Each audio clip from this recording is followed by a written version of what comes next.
Don't miss the next big thing.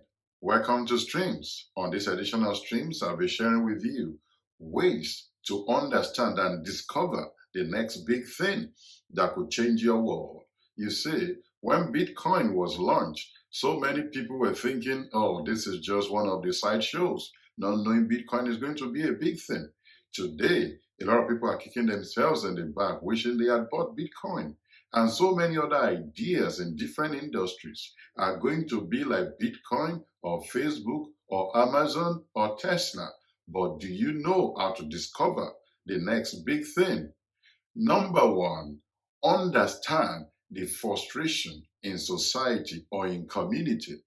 If you can understand the pressure point, the pains of society, what is that thing they wish they had? What is that thing that they wish they can overcome?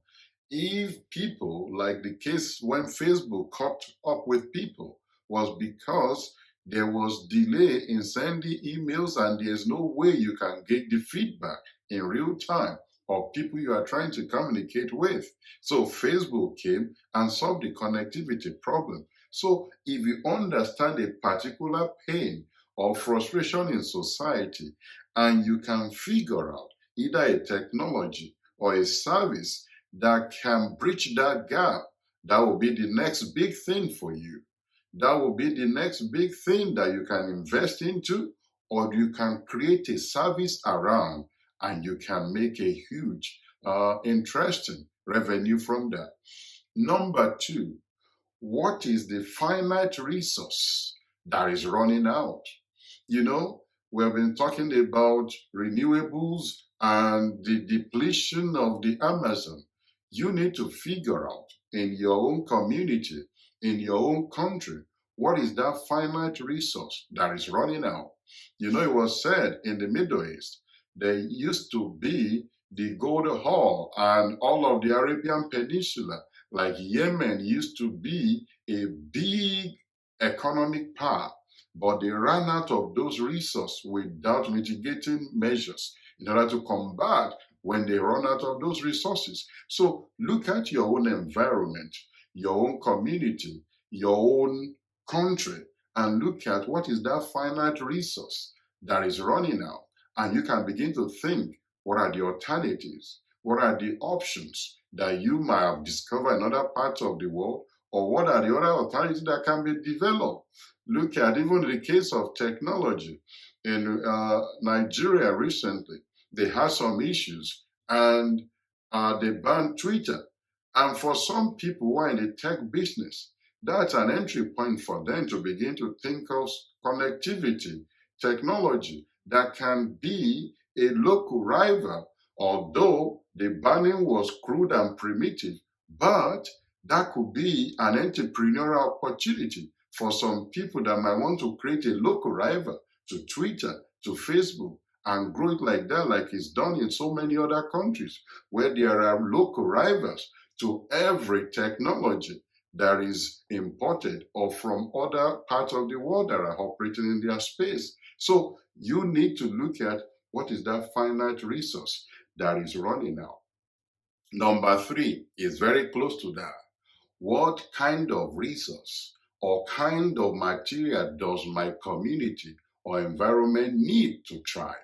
If you can figure out what they need to thrive, you can be the one that brings that service or innovation to that economy. Say, for example, there are countries that depend on particular products in order to survive. Just like as we are driving renewables and electric cars, no country in the world has sufficient power grid or electric charge stations in order to charge all the electric cars. You are thinking of electric cars? Look at the batteries, the cobalt, elements that is needed to build those batteries that are sourced from countries of the world like Congo, like Afghanistan and places. It might not be a renewable or a battery product, but there are other rare materials that is needed in the next innovation or in the next kind of evolution of our way of life. If you can figure out what is that thing, what is that service that this community, that the global world will need in order to survive. If you can figure out these things, you can discover the next big thing. And finally, number 4, what is the current taste or trend in the community or in the society where you're operating or in the space where you're operating? Very many times, people create things and hope it will catch on, but you can begin to taste or feel the pulse of the community or society where you want to service and look at the trend of things. A few days ago, I was telling my partner, if you go anywhere in all communities these days, everyone has got one technology or the other which they use to wash their clothing. Washing machine, which wasn't like that many years ago.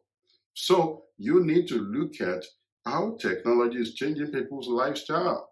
You go to areas and places, the kind of technology you find in certain rural communities, you'll be wondering, but that is the way technology is changing the world. So you need to figure out what is that aspect of society that your service or the taste is either changing or there's a trend that is catching on with them. And you can discover that and service that group or service that community.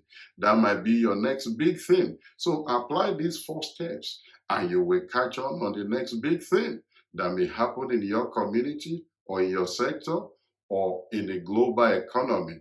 I hope this is useful for you. Some other materials will pop up at the end of this video, but don't forget, there's a link on this side, subscribe, and you will see more material that will help you to skill up and succeed. See you on the next episode. Bye for now.